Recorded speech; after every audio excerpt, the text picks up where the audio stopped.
আসসালামু আলাইকুম বন্ধুরা, এবি কিচেনে সবাইকে স্বাগত। আজকে আমি চিকেন কষা করে দেখাবো অল্প তেল মশলা দিয়ে লাল লাল চিকেন কষা। তা চিকেন কষা এমনি সবাই তো করেন, আমি এইভাবে করি। আর অল্প তেল মশলাতেই এত সুন্দর খেতে টেস্ট হয় আর কালারটাও খুব সুন্দর আসে। তাহলে দেখে নিন আজকের আমার রেসিপিটা। আজকে আমি এখানে মুরগি মাংস নিয়েছি 750, আর সেখানে বেশ ভালো করে লেবু আর নুন দিয়ে প্রথমে আমি মাখিয়ে রেখে দিই, যাতে মুরগির মাংসটার গন্ধ যেটা হয় সেটা কেটে যায়। লেবু মাখালে মুরগির মাংসের যে একটা আষ্টে গন্ধভাব থাকে সেটা কেটে যায়।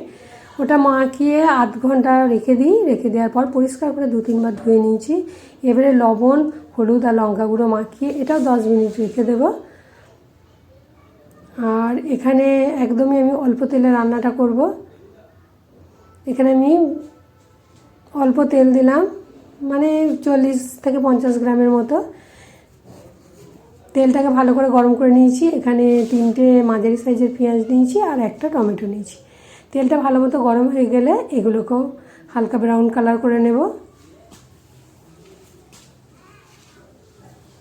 হালকা বললাম, হালকা নয়, ভালোই ব্রাউন কালারটা করে নিতে হবে, কারণ ব্রাউন কালারটা যত ভালো হবে তত মাংসের কালারটা সুন্দর আসবে। এভাবে ভেজে আমি গ্যাসের ফ্লেমটা হাই রাখবো, দিয়ে কালারটা একটু লাল মতো করে নেব। পেঁয়াজটা কিছুটা হয়ে এসছে, এবারে আমি কুচিয়ে রাখা টমেটোটা দিয়ে দিচ্ছি। টমেটোটা দিয়েও ওর সাথে ভেজে নেব। পেঁয়াজ আর টমেটো দুটি গলা গলা মতো হয়ে যাবে। এখানে আমি নুনের ব্যবহার করিনি,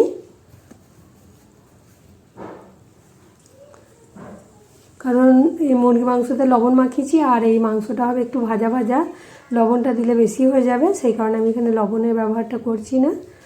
এগুলো হালকা কালারও এসে গেছে, এবারে আমি তুলে নিচ্ছি। এখানে আমি প্রথম যেটুকু তেল দিয়েছি ওটাই তেল, এরপরে আর তেল দেব না। এই তেলের মধ্যেই পুরো রান্নাটা করে নেব।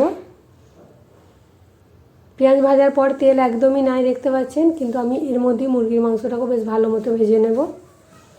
এই মুরগির মাংসটা দেওয়ার পরে এমনিতেই যে কোনো মাংস থেকে একটু পানি ছাড়ে, এটাকে দিয়ে আমি নেড়ে চেড়ে নিয়ে ঢাকা দিয়ে দিয়ে ভাজবো, তাহলেই যে মাংসের পানিটা বেরোবে।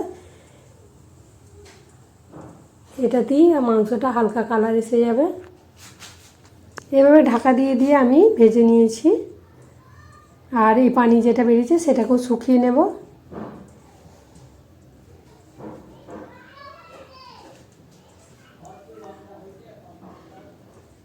এটা পানিটা শুকিয়ে গেলে আমি মাংসটা তুলে নেব। তাহলে যে সকল বন্ধুরা আমার ভিডিওটা দেখছেন অবশ্যই ভিডিওতে একটা লাইক দেবেন আর কমেন্ট করে জানাবেন আমার রেসিপিটা কেমন হয়েছে। আর কে কে এরকম অল্প তেল মশলা দিয়ে মাংস রান্না করেন সেটাও জানাবেন। আর নতুন বন্ধু হলে অবশ্যই আমার চ্যানেলটা সাবস্ক্রাইব করার অনুরোধ রইল। পাশে থাকা বেল আইকন সেটা টাচ করে দেবেন, তাহলে যখনই আমি নিত্য নতুন ভিডিও ছাড়বো আপনাদের কাছে নোটিফিকেশান চলে যাবে। এখানে পানিটা পুরো শুকিয়ে গেছে, এবারে আমি এটাকে তুলে নিচ্ছি।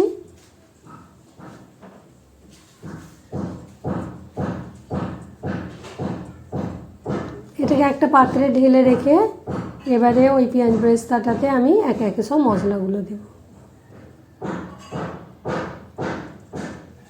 এখানে আমি প্রথমেই যেটুকু তেল দিয়েছিলাম আর তেল দিইনি মোটি। এবারে এই প্লেটটাকে ধুয়ে একটু পানি দিয়ে দেব।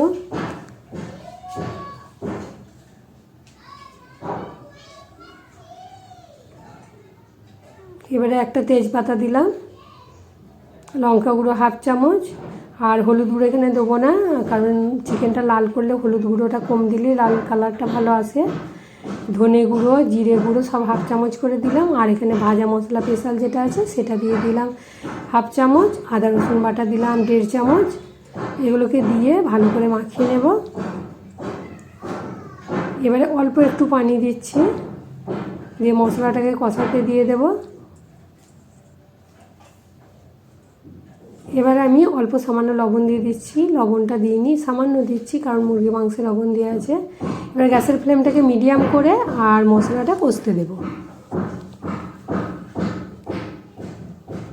মশলাটা আমার কষানো হয়ে গেছে, তেল ছেড়ে দিয়েছে।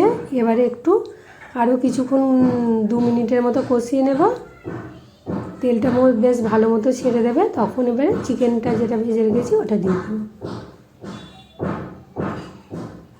এটাকেও মশলার সঙ্গে বেশ ভালো মতো মাখাচাকা করে নিচ্ছি। গ্যাসের ফ্লেমটা কিন্তু আমি এখানে মিডিয়ামই রেখেছি, জোরে করিনি, জোরে রাখলে তলায় ধরে যাবে। এরকম লো ফ্লেমে আস্তে আস্তে মাংস রান্না করলে অল্প তেল মশলাই হবে আর টেস্টটা হবে খুব সুন্দর।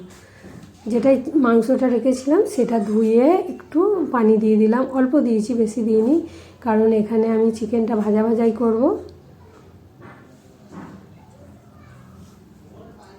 এবারে এই অল্প একটু পানি দিয়ে আবারও ঢাকা দিয়ে দেবো আর গ্যাসের ফ্লেমটা লোয়েতে হবে। মাঝে মাঝে একবার করে খুলে নেড়ে দেবো। এইভাবে ঢাকা খুলে একবার করে নেড়ে নেড়ে আর লো ফ্লেমে করব, তাহলে চিকেনটা এত সুন্দর সিদ্ধ হবে আর খেতেও এর টেস্টটা ভালো হবে। যে কোনো রান্নাতেই অল্প আঁচে রান্না ভালো হয়, জোরে হাই ফ্লেমে রান্না করলে অত রান্নার টেস্ট থাকে না। যারা রান্না করছেন এইভাবে হালকা গ্যাসেতে বা চুলোর আঁচেও অল্প এইভাবে হালকা আঁচেতে রান্না করলে রান্না ভালো হয়।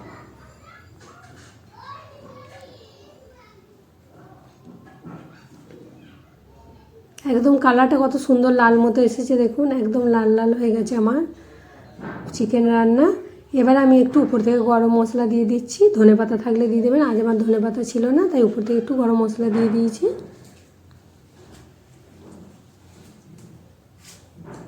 পুরো এইভাবে গরম মশলাটা দিয়ে 1 মিনিট ফুটাবো, ফুটিয়ে ঢাকা দিয়ে রেখে দেবো। দিয়ে 10 মিনিট রেস্টে রাখার পর গরম গরম ভাতের সঙ্গে চিকেন কষা এত সুন্দর হয়েছিল কি বলবো। এটা রুটি পরোটার সঙ্গে খেতে ভালো লাগবে। তাহলে আজকে ভিডিওটা ভালো লাগলে অবশ্যই লাইক দেবেন। আজ এই পর্যন্ত, আবার